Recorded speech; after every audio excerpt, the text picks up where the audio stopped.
na ilalabas sa main ecosystem ng Pi network. So, abangan po natin yon. Yon po yung maganda.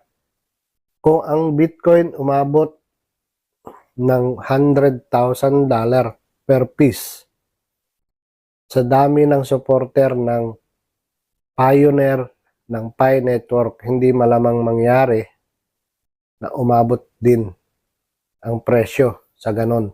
Pero hindi pa sa ngayon kasi hindi naman yan agad-agad.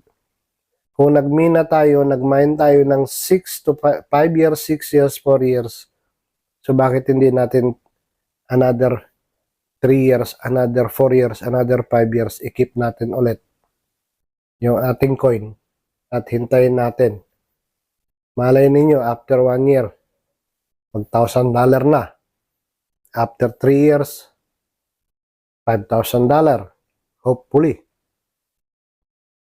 Another 5 years, tingnan natin.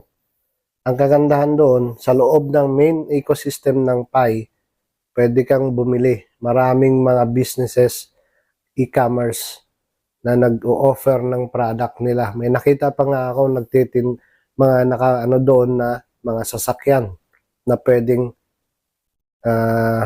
kang magbenta o pwede kang bumili ng sasakyan gamit ang iyong Pi.